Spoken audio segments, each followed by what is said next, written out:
In the last review, I took a look at Pokemon Black and White, a pair of very controversial games among the Pokemon fandom. So much so that some fans just decided to completely skip the games around release for one reason or another. So you can probably imagine how surprised I was when I learned that instead of making a deluxe version called Pokemon Grey, or making Gen 3 remakes in the Gen 5 engine, they did something that they'd never done before and made direct sequels. I'll be completely honest, when I first saw this box art, I just thought it was some sort of fan project that had made the news. I mean, look at this box art, can you blame me? It just looks fake. It looks like one of those fan-made sequel art projects.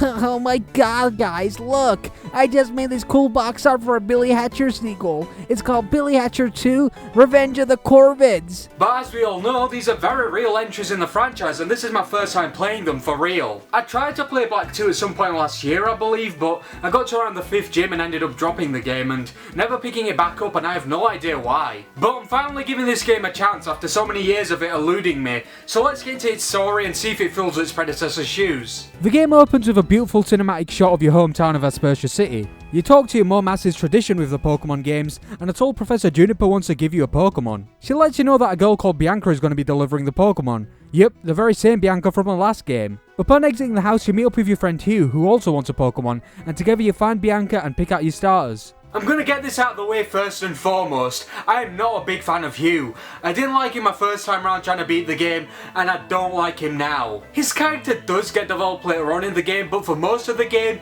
he's the worst aspects of Blue, Silver, Barry and Charon all rolled into one. He's just unbearably edgy and one-dimensional. But I love Bianca and it's great to see her again, and it's great to see that she's grown even more since we last saw her in Black 1 2 years ago. As you've most likely gathered, she's Juniper's assistant now, something she alluded to wanting to do at the end of the first game, and it's fantastic to see that she's finally found her purpose in life and is doing something that fulfills her. But regardless, once you get set you can head out on your adventure, making your way for Route 19 where you'll run into the former champion Alder. After introducing himself and showing you around, he lets you know he saw Hugh hanging around Route 20. You explore the route a little bit and end up finding Hugh at a local ranch, and after a short battle you're approached by some breeders who want your help finding a lost herdier.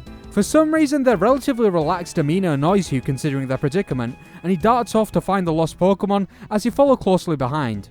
You eventually find the lost herdier with a man in a ninja / pirate-like getup. He reveals that he's a Team Plasma member, and that Team Plasma have reunited to once again attempt to assume control of the Unova region before running off. Once you're done here and pay Alder a brief visit for a battle with a couple of his apprentices, you can make your way back to Aspertia City to take on the first gym. And what do you know, the gym leader is your old mate from the last game, Charon. He seems much more mature in comparison to his younger self, and much like Bianca, seems to be living a much more fulfilling existence as both the normal type gym leader of your hometown, as well as a teacher and mentor. After grabbing the basic badge from him, you can make your way to Verbank City, a very poor and run-down city with thugs around every corner. Feels just like home. Upon arrival, you bear witness to a little dispute between the gym leader of this shithole, Roxy, and her father, who is a captain. Her dad wants to juggle his job with his dream of becoming an actor, but Roxy's worried he'll let a lot of people down if he goes through with it, which is a valid concern. Roxy's probably one of my favourite gym leaders. She's really cool and unique, and she's a bassist like me. Although she uses a pick, so she loses points for that. Everyone knows picks are for pussies. But anyway, after the little squabble, Roxy's dad makes his way to Pokestar Studios, and Roxy heads to the gym, meaning you can now take on the Poison-type Rockstar for your second badge. You also get to check out Pokestar Studios for yourself, which is a neat little distraction from the main quest. As you've probably guessed, you can film your own little movies here. You do have to follow a script, but it provides a surprising challenge the deeper you get into it, with a lot of trial and error to get the best results. While it may not engage every player, I think you might enjoy it if you give the mode a chance. There's a lot more here than I initially thought. Oh, also Bryson from the last game left his gym and is now a movie star, which is cool, I guess. Once you're done filming a little movie at the studios, you'll go back to Verbank and find Roxy and Hugh confronting some Team Plasma grunts. You help the pair take out the grunts, and after Roxy makes up with her dad, you can set sail for Castelia City. Upon arrival, you'll learn that the gym leader Berg is out looking for Team Plasma grunts, and Iris pops up and offers to help, which is kind of random. She directs you to the sewers where you'll eventually find said grunts, but they end up escaping, and immediately after, you come face to face with some weird scientist with a badass hairstyle, who says he's impressed by his skills before walking off. And with that out of the way, you can finally take on Berg for your third badge. On your way out of the city, you'll run into the scientist from earlier who introduces himself as Kores, and says he's researching bringing out the true power of Pokemon or some shit, and then asks you for a battle. Once you beat him, you can trek through the desert, eventually finding yourself in Imbasa City, where you can challenge the ever-stylish Elisa, who's now spotting an all-new runway fashion show-themed gym. With Elisa beaten, you can make your way to Driftville City, where you walk in on two Team Plasma grunts arguing, and soon you learn that Team Plasma is actually split in half. One half was reformed and is actually carrying out N's vision by helping Pokemon, whereas the other half has followed Ghetsis as they were convinced by him that N is a traitor. After meeting up with Rude, one of the former 7 sages, you learn why Hugh is so jumpy and why he has it out for Team Plasma. When he was a kid, his sister's Purloin was kidnapped by some grunts, and he failed to get the Pokemon back, leading to him having some weird obsession with the organisation. To be completely honest, I think this is one of the worst quote-unquote backstories in the franchise. I see what they were trying to go for, but it comes off as really weak. I get that I gave him an inferiority complex and was somewhat traumatic for him as a kid, but I don't think it was executed or illustrated well enough to make me care. I suppose it's also motive for him to become stronger, and while this bit of character development is better than nothing, for me, it left a lot to be desired. Regardless, once you're done talking to Rude, you can take on Clay for your 6th badge. And after his beat, he takes Hugh and yourself to a new place he just got built, the Pokemon World Tournament, which I'll talk about in more detail later, but it's here where you'll take on Hugh, Charon and Colress once more. After you win, you converse with your friends outside the venue a little bit, but all of a sudden you see Team Plasma grunt dart past you, and he ends up leading you, Charon and Hugh to a pirate ship, which turns out to be Team Plasma's base. After taking on some grunts, Zinzalin appears, and orders the Shadow Tribe to remove you and your friends from the ship, so you can sail away. Since there's nothing left for you to do in Driftville, you can continue on your adventures, making your way through Chardstone Cave and eventually arriving at Mistralton City to take on Skylar for your 6th badge. With a jet badge in tow, you can hop on Skylar's plane with Juniper and Bianca and fly to Lentimus Town. There's not much to do here, but Juniper does give you a little update on Team Plasma's plans and recommends you talk to Drayden about it. So you make your way through Reversal Cave with Bianca and then arrive at Undella Town where you'll run into Hugh and have a quick battle with him. From there, you'll make your way to Lacunosa Town, where you'll run into Juniper and Bianca, who will take you to an old lady to hear the tale of Lacunosa. The elderly woman tells you about a place just beyond Lacunosa Town called the Giant Chasm that was created as a result of a meteorite crash. A Pokemon emerged from said meteorite, and it's said that when night falls, it appears, and it will cause the surrounding area to freeze over as it hunts for people and Pokemon to eat. As a result, a wall was built around the town to keep the denizens safe, and most people are forbidden from roaming around at night. After hearing this badass tale, you run into Zinzalin, and with the help of Hugh, you take him out and make your way to Opelucid City. It's here where you'll take on Iris' adoptive grandfather Drayden, before going over to his house to talk about the legends of Unova. He recaps the origin story of Unova told in the last game, but this time he mentions a theory about a third dragon named Kiram, that may have been birthed from the original dragon splitting. His theory came about due to his family passing down an ancient artifact to him, known as the DNA splicers. As fate would have it, once Drayden finishes his story, Team Plasma fly in on the Final Fantasy airship and freeze the town over, demanding Drayden hands over the DNA splicers. He instead tries to give them to you, but the Shadow Triad swoop in and steal them. On your way out of the city, Charon pops up and informs you that the organisation is likely going to Himalaya City. So you go back to Undella Town and make your way through the beautiful marine tube, eventually arriving at your tropical destination. It's here where you meet Marlon, the final gym leader, and I'm gonna be honest, I don't like him. His general character and attitude is really cringy and poorly written in my opinion. He's like a lesser version of Older, with the same laid-back demeanour but none of the charm. And on top of that, he uses a lot of really outdated and questionable vernacular that makes him even more unlikable. Also, am I the only one who thinks Marlon's body looks like some sort of racial analogy? Blacks and whites don't mix, they're like oil and water, one rises to the top and the other sinks. Regardless, you take on the water type using Fisherman.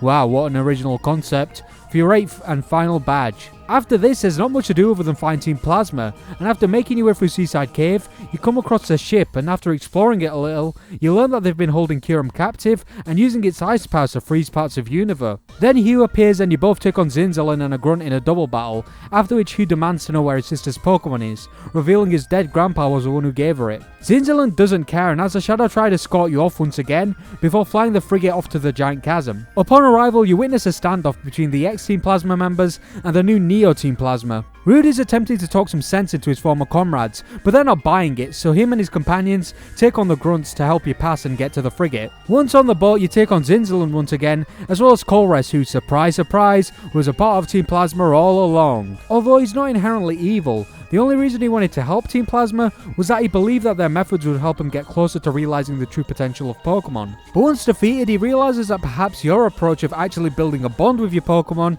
is a more optimal method. But after you're done with Colress, you come face to face with a true evil genius, Ghetsis. He reveals that he's done trying to persuade the masses and will instead take what he wants with the help of Kyurem's incredible power. He then summons a Shadow Triad to take you on, so he can stall for time while he unlocks Kyurem's true power. During the scuffle, the trio revealed that they were in possession of the Purloin, now Lipard, he was looking for, and Hugh is broken when he comes to the realization the Pokemon doesn't even recognize him anymore. But there's no time to waste, so you leave him to it and follow Ghetsis to the heart of the chasm, at which point he summons Kyurem and orders it to freeze you, but right at the last second, you're saved by N, the former king of Team Plasma. He is now a changed man and seeks to put an end to Ghetsis' plans, but before he can do anything, Ghetsis uses the DNA splicers to fuse Kyurem and Zekrom to create a being dubbed Black Kyurem. Ghetsis then creates a force field that stops you from using Pokeballs, so you can't catch the beast and instead have to defeat it. And once you do, Ghetsis loses it and decides to battle you, and once you beat him, he completely goes off the rails, at which point the Shadow Triad take him away, proclaiming Team Plasma are done for good. N thanks you for all your help and encourages you to take on the Pokemon League before flying off. Hugh then shows up and assures you that Lipard is okay, but isn't quite ready to leave its Pokeball just yet. And with Team Plasma taken care of, there's nothing left to do but to take on the League as N told you to. The new Victory Road is incredible and is arguably the most fun to explore, but the Elite Four is still the same, consisting of Caitlyn, Chantal, Grimsley and Marshall, with you being able to take them on in any order you choose. But there is a new champion, and it's Iris of all people.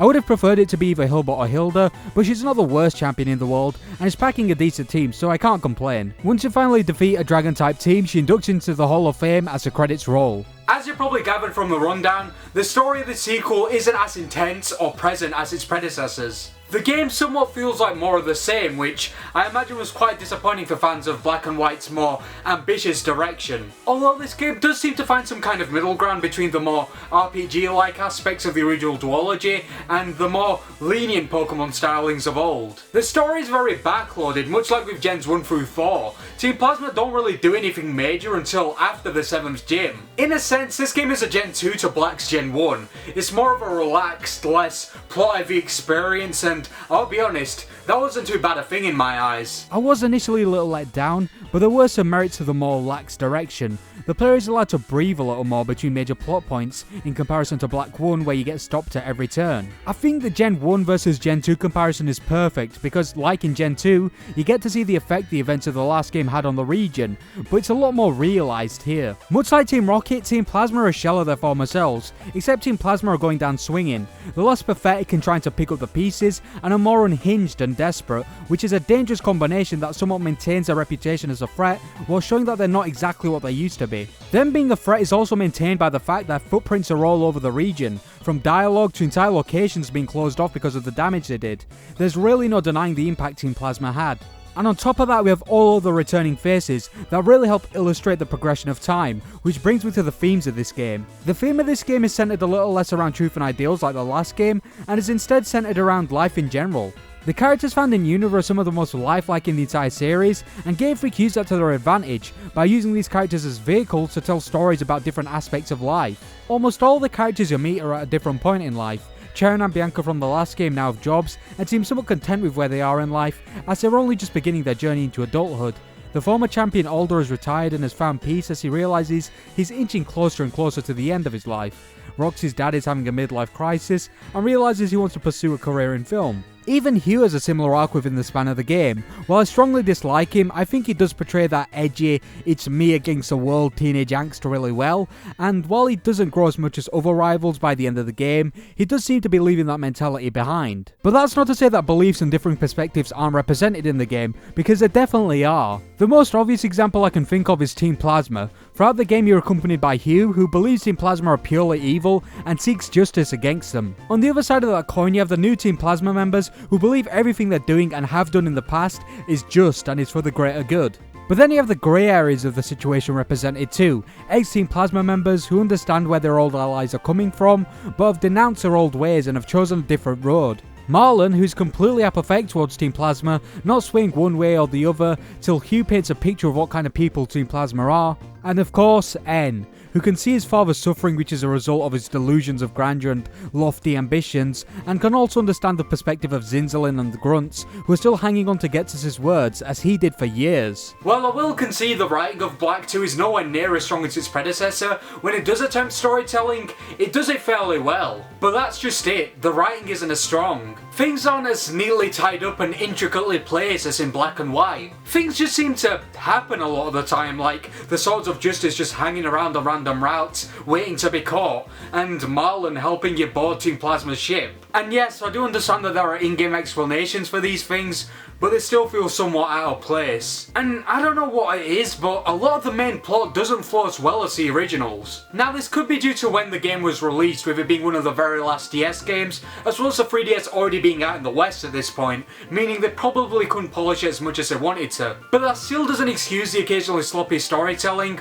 although it is quite hard to reach the storytelling of the original duology without sacrificing the simplicity of the Pokemon formula even more so. I mean, they were already pushing the limits of the hardware in Gen 5 Part 1, so there wasn't much legroom left for Part 2. But that's not to say they didn't push the limits in other ways. They somehow added extra flair to the graphics while expanding the region by adding new locales and adding new songs to the soundtrack. And not only that, they also added a bunch of extra side and post-game content. Chief among them being the Pokemon World Tournament. I mentioned it during the rundown, but to go into a lot more detail, the PWT is an elimination style tournament featuring gym leaders and characters from Kanto all the way to Unova, and you can take them on in any style of battle you choose, and it's incredible. If you want to see fan service done right, look no further. While fans of the Battle Frontier probably weren't happy it was absent from Black and White, I'm sure they were pleased with having this as a replacement. There's also the aforementioned Pokestar Studios, as well as Black Tower and White Tree Hollow, which are gauntlet style battle facilities featuring Benga, Alder's grandson, as the final boss. You also have medals to collect, which are basically in-game achievements that range from walking and saving the game, to earning badges and catching shinies. And if that wasn't enough, the Battle Subway and musicals return, so if you're worried about getting a bang for your buck with these games, you can rest easy with all of the different gameplay options and side modes at your disposal. And speaking of different styles of battle and gameplay, double, triple and rotation battles are more common in the main game, which I absolutely loved. I didn't realise how much it helped break up the formula while simultaneously nixing the need for grinding. This really helped the adventure run a lot smoother and feel a lot less like a traditional RPG, and I'd say that's for the better, at least in this case. But something that helps this game feel a lot more like a traditional JRPG is all the side quests. This game is chock full of neat little side quests, almost all of which are fun and rewarding. A great example being the Haunted House side quest, which I won't spoil here but is definitely worth attempting on your first playthrough, and is yet another thing that links this game to the last. Something Game Freak added that are in a similar vein to side quests are the memory link flashbacks. They're cute little cutscenes that fill in the blanks between the events of both games and help flesh out the story a lot. And in a really cool addition with the use of the memory link, you can battle Cheren and Bianca with their teams from your copy of either Black or White, which is an awesome inclusion. Although it is quite disappointing they didn't include a battle with Hilbert or Hilda. Being able to take them on as either Nate or Rosa would have been epic, like the battle between Ethan and Red, but even more grand and spectacular. It was a serious missed opportunity in my eyes, and going back to the story, the plot was filled with missed opportunities. They really could have expanded on the friction between old and new Team Plasma, or at least executed Team Plasma's return a little better. I was also kind of let down with Alder. He's barely in the game. I do understand that he was kind of yesterday's news, being a retired champion and all, but I feel like they could have done a lot more with him, as well as with many other characters throughout the game. But even with some fairly big knocks against it, I still think this is one of the better Pokemon games. It does lack polish in some places, and the story's a little too simplistic for my liking, but if you're a fan of the older generations and weren't too sold on the originals, this might be up your alley.